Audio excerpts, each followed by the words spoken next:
네, 김영환입니다. 같이 말씀 묵상하겠습니다.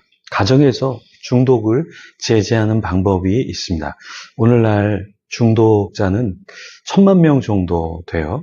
각 가정 안에 1명 정도는 중독자일 수 있다라는 겁니다. 아니면 친인척 중에, 아니면 공동체 안에 상당수의 중독자들이 있습니다. 그중에 우리 가정 안에 우리가 중독자를 케어할 때 우리 어떻게 해야 잘 대처할 수 있을까요?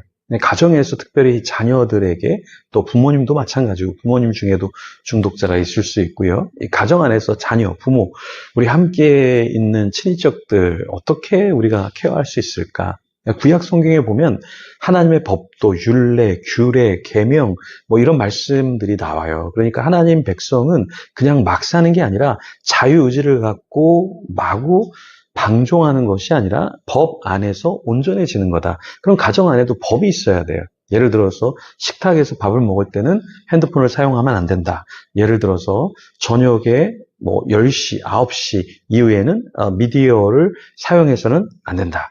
게임을 한다던가 스마트폰을 사용한다던가 어떠한 규율이 있어야 하는 것이죠. 그 사용하는 것을 그냥 막 사용하게 하고 또 방 안에 가지고 가게 하면 계속해서 유튜브를 본다던가 또 게임을 한다던가 그렇게 되면 결국에 우리가 중독자를 양산하게 된다라는 겁니다. 그래서 모든 기기는 이제 거실에 두고 들어간다. 그리고 몇 시 이후에는 모든 사용이 안 된다. 이렇게 해야 어느 정도 좀 절제가 됩니다. 다음 세대, 25살 이하의 사람들을 요즘에 청소년이라고 하는데 왜 25살을 청소년이라고 하냐면 전두엽이 다 개발되는 나이가 25살이에요. 그러니까 그때까지는 좀 부모가 도와줘야 한다라는 겁니다. 부모가 게임을 하면서 부모가 막 재밌는 드라마를 보면서 부모가 막 온라인 바둑을 두면서 야 너네는 하지 마. 너네는 책 봐. 이러면 책 보겠어요? 그래서 같이 좀 절제할 수 있도록 하는 것이 필요하겠죠. 오늘 민수기 15장에 보면 하나님이 자녀에게, 이스라엘 자녀에게 제사법, 율법 이런 것들을 계속해서 주십니다. 같이 한번 성경 속으로 들어가 보겠습니다. 하나님께서 먼저 번제와 소제에 대한 이야기를 하세요. 1절에서 4절 말씀 먼저 한번 읽어볼게요. 여호와께서 모세에게 말씀하여 이르시되 이스라엘 자손에게 말하여 그들에게 이르라 너희는 내가 주어 살게 할 땅에 들어가서 여호와께 화제나 번제나 소원을 갚는 제사나 낙헌제나 정한 절기제에 소나 양을 여호와께 향기롭게 드릴 때에 그러한 헌물을 드리는 자는 고운 가루 10분의 1에 기름 4분의 1 흰을 섞어 여호와께 소제로 드릴 것이며 번제나 다른 제사로 드리는 제물이 어린 양이면 전제로 포도주 4분의 1 흰을 준비할 것이요. 자, 여기에 반복적으로 나오는 게 있는데요. 기름과 포도주예요. 그래서 5절에 금방 읽었던 9절에는 포도주 4분의 1 흰을 준비하라고 이야기를 했고요.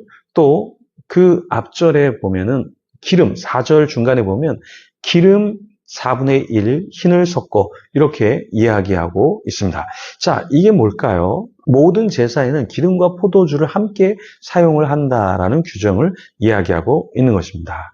자, 그런데 이러한 제사, 이러한 것이 이스라엘에게만 해당되는 게 아니라 하나님은 이스라엘뿐만 아니라 외국인, 거류민에게도 동일한 법이 적용돼야 된다. 이렇게 말하고 있습니다. 그러니까 하나님의 법은 믿는 자에게만 좋은 게 아니라 믿지 않는 자에게도 좋은 거예요. 그래서 우리가 가족이 이렇게 하나님 앞에서 중독에서 자유하게끔 노력을 하는데 우리만 노력하는 것이 아니라 믿지 않는 가정도 또 우리 주위에 있는 사람들도 이 심각성을 알려주고 더 하나님 앞에 예배함으로 나오도록 가정이 하나가 될 수 있도록 우리가 조언을 해줘야 하는 것이죠. 자, 그러면 계속해서 이 15장 17절에서 21절에는 만물 그리고 초태생에 관한 규례를 말씀하십니다. 그러니까 처음 익은 곡식에 대해서 이야기를 하셔요. 그 첫 소산물은 하나님께 드려야 한다. 이렇게 말씀하고 있는 것입니다.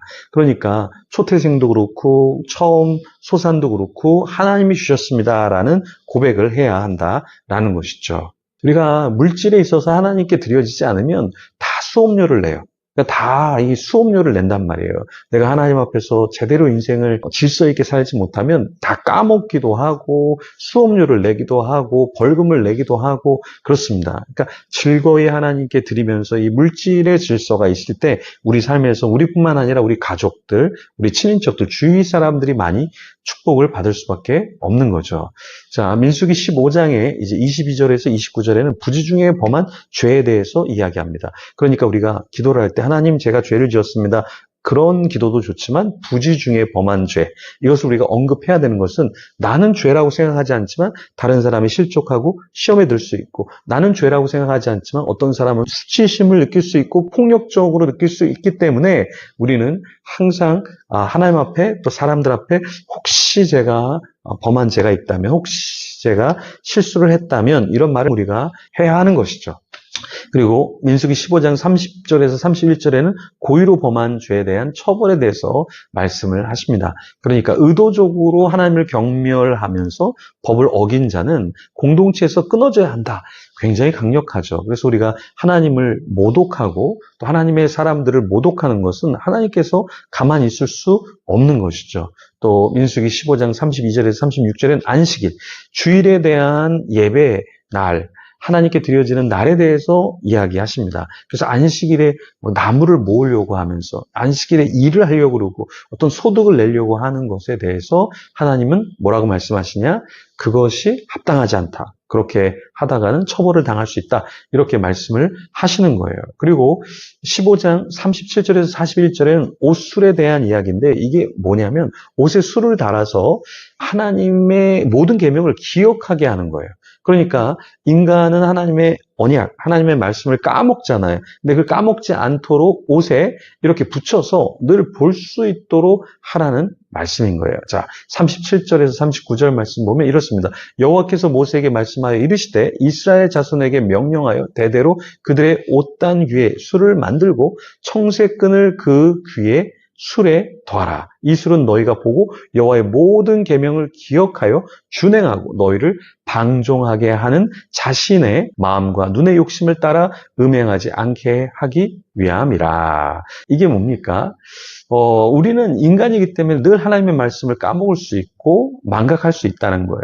그래서 하나님은 그거를 까먹지 않도록 계속 옷술에 달고 또 미간에 말씀을 붙이고 문설주에 하나님의 말씀을 붙이고 또 바깥문에다가 붙이고 이렇게 하는 거예요. 그러니까 요즘 사람들이 우리가 말씀을 묵상하지 않고 경건서적을 읽지 않으니까 더 중독에 빠지는 거예요. 그렇죠? 그래서 절제가 필요한 것이고 하나님은 오히려 게임이나 스마트폰이나 미디어에 빠지지 말고 하나님의 말씀을 어디서든지 옷이나 어떤 문이나 어떠한 자주 다니는 곳에 화장실에도 좀 말씀을 붙여놓으면 더 좋겠죠? 이렇게 우리가 말씀에 중독되기를 원하시는 거죠. 세상에 중독되고 쾌락에 중독되고 미디어에 중독되는 것이 아니라. 그래서 우리 가족을 보호하고 나를 보호하고 공동체를 보호하는 방법은 무엇이냐, 이렇게 우리가 노력해야 한다라는 것입니다. 우리 자신이 어떤 것에 중독되지 않도록 기도하고 우리 가정이 더 건강할 수 있도록 중독된 것에서